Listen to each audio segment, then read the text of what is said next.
Kwa majina anaitwa tena mara nyingine tena anaitwa David Mkoli.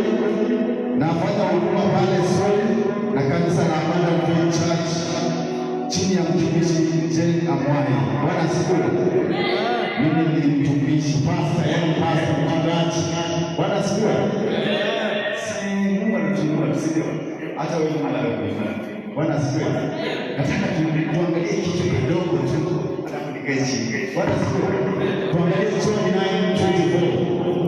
John 9:24-25. Bwana asifiwe. Mambo watu wa nyuma msonge mbele. Huko nyuma kuna vibaya, songa mbele. Huko mbele kuna utamu. Bwana asifiwe. Napenda kuona sana John 9:24-25.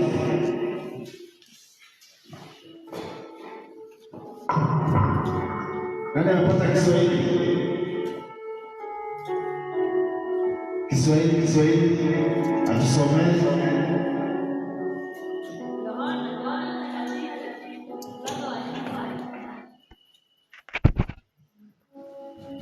John 9:24-25. Inasema hivi: basi mara ya pili wakamwita yule mtu aliyekuwa kipofu, wakamwambia, mpe Mungu utukufu. Sisi tunajua ya kuwa mtu huyo ni mwenye dhambi. Basi yule mtu akajibu kwamba yeye ni mwenye dhambi. Sijui, najua neno moja, kuwa mimi nalikuwa kipofu na sasa naona. Bwana asifiwe. Amen. Bwana asifiwe. Amen.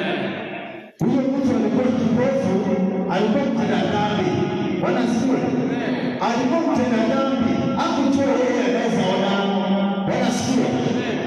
Kuna uwezekano kwa maana hapa siku ya leo umetenda dhambi miaka yako yote. Kuna uwezekano kwa maana hapa jioni ya leo umekuwa ukifanya usharati. Kuna uwezekano kwa hapa jioni ya leo umekuwa ukifanya mambo ya kupendeza Mungu, lakini Mungu anakusema jioni ya leo,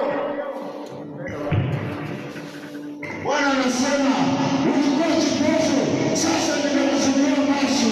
Ulikuwa kipofu, sasa unaona. Ulikuwa kipofu wa dhambi, lakini jioni ya leo, asubuhi ya leo, siku ya leo unaanza kuona. Hiyo dhambi inaisha, unapata kufunguliwa macho, unaanza kuangalia mbele. Wakati Mungu alikuwa anasaidia wana wa Israeli, aliwaambia, tazama mbele, usiangalie nyuma, na mimi kuja kukuambia, tazama mbele. Mbele kuna mazuri, mbele kuna baraka zako, huko mbele kuna Mungu, huko mbele kuna wokovu, huko mbele kuna matunda, huko mbele kuna baraka. Bwana asifiwe. Bwana asifiwe. Kuna mazuri. Kama unajua ulikuwa unatenda dhambi, kuna dhambi imekuwa ikikusumbua, dhambi ya kukunywa pombe, dhambi ya kutumia dawa za kulevya, lakini usiku wa leo nakutangazia, Bwana ananiambia sasa unapata kuona. Anakufungua macho, ufunguliwe macho sasa. Bwana anakufungua macho, unaacha kutenda dhambi, unafuata njia za Mungu, unaacha kutenda usherati, unaanza kutenda mambo za Mungu katika jina la Yesu. Nakutangazia usiku wa leo, Bwana anakufungua macho. Bwana asifiwe. Bwana asifiwe. Bwana anakufungua macho usiku wa leo. Chochote ulikuwa umesibiwa, chochote ulikuwa umekuandama kwa usiku kwa maisha yako, Bwana ananiambia amekufungua macho, ukaweze kutazama mbele, ukaweze kuona mbele, ukaweze kuona baraka zako, ukaweze kuona wokovu. Bwana asifiwe. Kuna mambo mazuri katika nyumba ya Mungu. Kuna mambo mazuri wakati Mungu mtu anaokoka. Unajua ukiokoka, ukikaa ndani ya Mungu hauzeeki. Bwana asifiwe. Ukikaa kando, acha nisimame hapo. Ukikaa kando na njia za Mungu, Bwana asifiwe.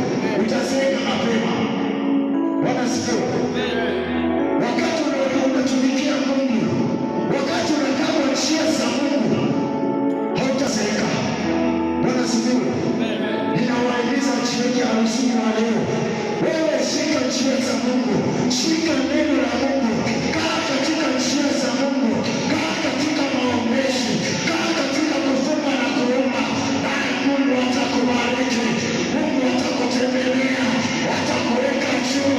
Alisema atakuweka juu, atakuweka chini, atakuweka mbele, bali si nyuma, atakufanya kichwa, bali si mkia. Bwana asifiwe. Bwana asifiwe. Usiku wa leo nakutangazia Mungu akuweke juu. Waliokuona uko chini, Mungu akuweke juu, akuweke kwa levo ya juu. Bwana asifiwe. Wacha nikupee neno moja alafu nimrudishie mchungaji. Wakati Daudi alianza kuua ndugu, Bwana asifiwe. Daudi alianza kuua nini? Alianza kuua ndugu. Bwana akamwambia nini? Daudi ameanza kuua ndugu, umemaliza na njia za kuua ndugu, sasa nakusongeza kwa levo nyingine. Daudi akaenda levo ya kuua simba.